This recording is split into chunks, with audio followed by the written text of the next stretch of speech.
नमस्कार वणीकर. व्हायरल वणी पॉडकास्टमध्ये आपले स्वागत आहे.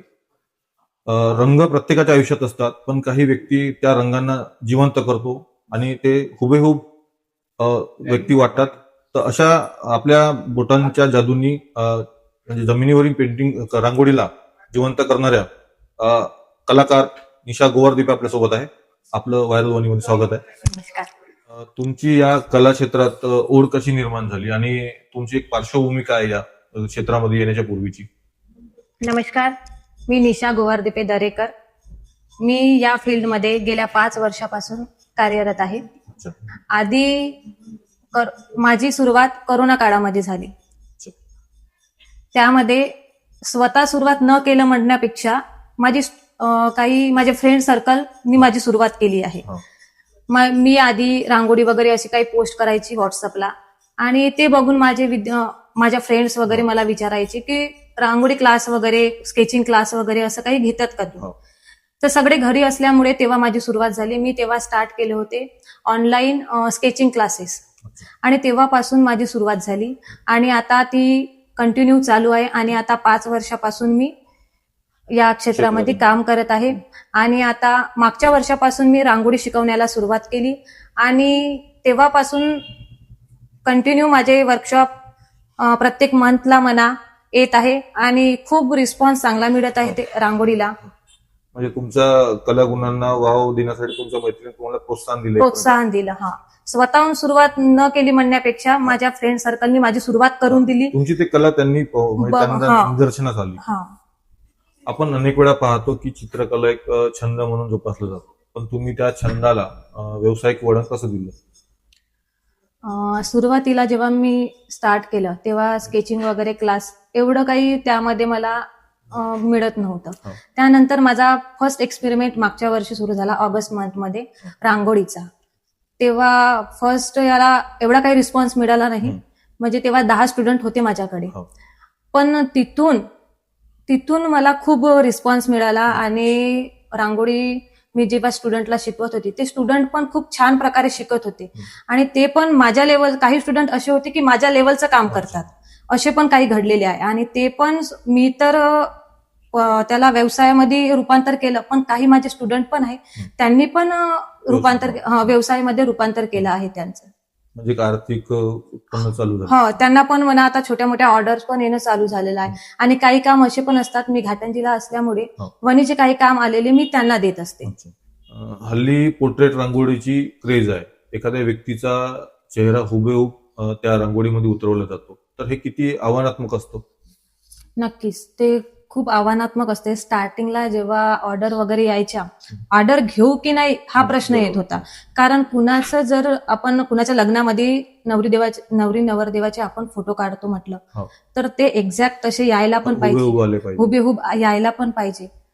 तर ते आधी भीती वाटत होती, घ्यायचं नाही घ्यायचं. तर मग काय करत होती, मी घेत तर होती ऑर्डर, पण त्यांना रेट खूप कमी सांगत होती. कारण आपल्यालाच कॉन्फिडन्स नव्हता का मी एक्झॅक्ट करू शकेल नाही करू शकेल. मग आधी भीती वाटत होती. करता करता थोडी प्रॅक्टिसने आता कॉन्फिडन्स आला. आता वगैरे व्यवस्थित चालू आहे. या क्षेत्रात आल्यावर तुमची अशी एखादी कोणती रांगोळी पेंटिंग की ज्यामुळे तुम्हाला एक वेगळी ओळख निर्माण झाली तुमची? मी मागच्या नवरात्रीला केळापूरला जगदंबा माची रांगोळी काढली होती. त्या रांगोळीनं मला थोडा जास्त प्रतिसाद मिळाला.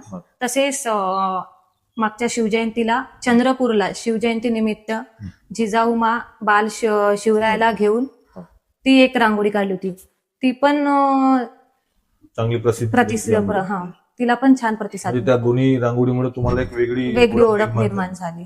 लोकांपर्यंत जास्त त्या रांगोळ्यांमुळे मी पोहोचली. एक महिला कलाकार म्हणून तुम्ही आपली आवड जोपासत असताना घरकाम सांभाळून तुम्ही जे आर्टिस्टचं काम करताय, तर याच्यामुळे तुम्हाला साथ कोणाची मिळाली? सर्वात आधी तर साथ आपल्याला कुटुंबाची हवी असते. जेव्हा कुटुंबाची साथ असेल तर माणूस काही पण करू शकतो. लग्नाआधी तर ठीक असते, सर्वांना माहिती असते. लग्नाआधी तर मला सपोर्ट होताच, आपली आई घरकाम वगैरे करून घेतात, आपल्याला घरचा काही लोडच नसते, ते ठीक आहे. पण नंतर प्रश्न येतो लग्नानंतरचा. तर लग्नानंतर पण मी स्वतःला खूप भाग्यवान समजते की मला सासूबाई पण माझ्या आईसारखी मिळाली, की मला घराचं लोड त्यांनी कधी पडू दिलं नाही माझ्या त्याच्यावर. कारण मी इकडे तिकडे वर्कशॉप घेत असते, म्हणजे एकाच ठिकाणी घेत नसते. जरी मी घाटांचीत राहत असली तरी फक्त माझ्या घाटांचीत वर्कशॉप नाही चालत, तर मी वेगवेगळ्या सिटीमध्ये आणि पुढे पण प्लॅन आहे आणखी समोर दूर दूर वर्कशॉप घेण्याचा. तर ते सगळं शक्य होत आहे माझ्या सासूबाईंमुळे. हो. लग्नाआधी तर माझ्या आईने खूप साथ दिलीच, पण खरं जे साथ आहे आता हो. तर माझ्या सासूबाईंची मला खूप साथ आहे.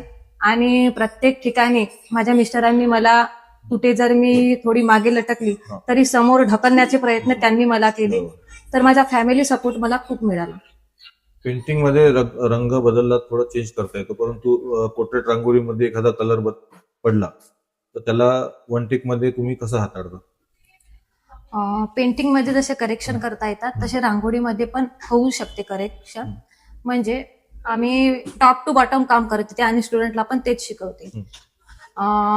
जसं वरपासून आम्ही काम करत नाही, ते जर मधामध्ये काय स्टार्टिंगला गडबड झाली तर ती डायरेक्ट बाहेर काढता येते. अच्छा. सपोज मधातलं काम स्टार्टिंगला अदामधातलं जर काम केलं, खालचं काम करण्याच्या आधी वरचं काम केलं तर काय होते की वरचं जेव्हा आपण काढू शकत नाही, हो. म्हणून आम्ही टॉप पासून बॉटम पर्यंत काम करत आले. अच्छा. सपोज आता मी जेव्हा शिकवते स्टुडंटला तेव्हा स्टुडंटचे आईज वगैरे असतात, हो. की आईज झाल्याशिवाय आम्ही नोज काढू देत नाही. बरोबर. कारण नोज जर करेक्ट राहिला पण आईज मध्ये गडबड झालं तर मग ते काढता येत नाही. बरोबर. त्यामुळे आईजला पहिले पूर्ण कम्प्लीट करेल, जेव्हा ते फायनल होईल तेव्हाच मग आम्ही नोज कडे जातील. म्हणजे खाली खाली जेव्हा आपण करत नेतो तेव्हा एखादी गोष्ट चुकली तरी पण त्याला आपण असं खाली काढून टाकता टॉप टू येते. बॉटम आपण सुरुवात करतो, सुरुवात करतो, मग त्याच्यामध्ये एडिट करता येतो आपल्याला. एडिट करता येतो. या क्षेत्रात तुम्हाला सक्सेस जी मिळाली त्याच्यामध्ये सोशल मीडियाचा काय रोल आहे? नक्की सोशल मीडियाचा सर यूज करतो म्हटलं तर खूप काही चांगल्या प्रकारे यूज होऊ शकतो. आणि माझ्या करिअरमध्ये म्हटलं तर सोशल मीडियाचा खूप मला उपयोग ठरलेला आहे. जसं की मला रांगोळीच्या ऑर्डर्स म्हणा हो. किंवा माझे जे मी वर्कशॉप वेगवेगळ्या सिटीमध्ये घेत असते, तर मी तिथे राहत नसून सुद्धा तिथच्या माझ्या ऍडमिशन पूर्ण ऑनलाईन थ्रू होत होता. म्हणजे मी इन्स्टावर वगैरे रील्स वगैरे पोस्ट करते, त्याच थ्रू माझे ऍडमिशन्स पण होतात. माझी निशा गोवारदीपे म्हणून आयडी आहे, त्यावर आम्ही आर्ट रिलेटेड पोस्ट टाकत असते आणि काही रांगोळीच्या जे वर्कशॉप वगैरे ऑनलाईन म्हणा ऑफलाईन म्हणा त्यामध्ये सर्व डिटेल्स मिळत असते. एखादी मोठी पोर्ट्रेट रांगोळी जे करण्यासाठी जे किती तास लागतात आणि ते तुम्ही एकाग्रता कशी टिकवता तुम्ही?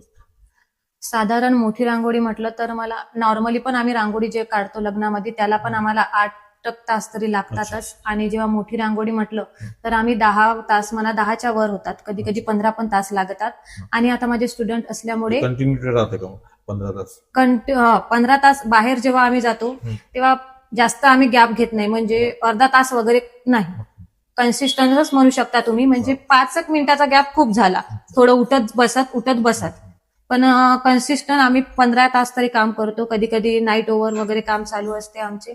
आणि एकाग्रता म्हटलं तर स्टार्टिंगला थोडं होत असते, पण ज्या कामाला मला असं वाटते की आपण मनापासून आपल्याला जे काम आवडते त्यासाठी आपली एकाग्रता नक्कीच टिकून राहते.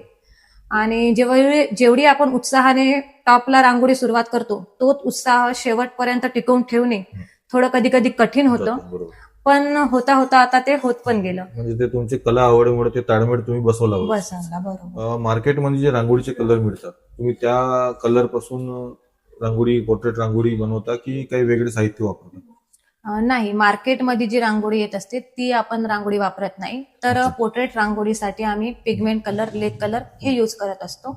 मार्केटमधली जी रांगोळी असते ती थोडी जाडी असते आणि तिची जी थिकनेस असते ती आपण पोर्ट्रेट रांगोळीला तेवढी फिनिशिंग देत नाही, म्हणून आपण पिगमेंट लेक कलर वापरतो. आणि ते पण कलर आपल्याला बनवावे लागतात, ते पावडर फॉर्म मध्ये असतात. पावडर फॉर्म मध्ये असतात आणि ते आपण व्हाईट रांगोळी मध्ये मिक्स करून घासून बनवतो आपण. ते पण आपल्या वर्कशॉपमध्ये स्टुडंटला गाईड करत असतो. लिक्विड फॉर्म मध्ये बनवता तुम्ही? नाही, लिक्विड नाही, तो पावडर फॉर्म असतो. म्हणजे पिगमेंट कलरचा तो पावडर असतो, तो पावडर आपण व्हाईट रांगोळीमध्ये मिक्स करून थोडेसे 2-3 ड्रॉप्स पाण्याचे टाकून त्याला चांगलं घासावं लागतात आणि तो कलर रेडी होतो. वेगळे कोणते साहित्य पुन्हा त्यासाठी? पोर्ट्रेट रांगोळीला आपल्याला आधी स्केच करावा लागतो, त्यासाठी आपण पेपरवर पण स्केच करू शकतो, डायरेक्ट फ्लोअर पण करू शकतो, पण पेपर हा बेस्ट आहे.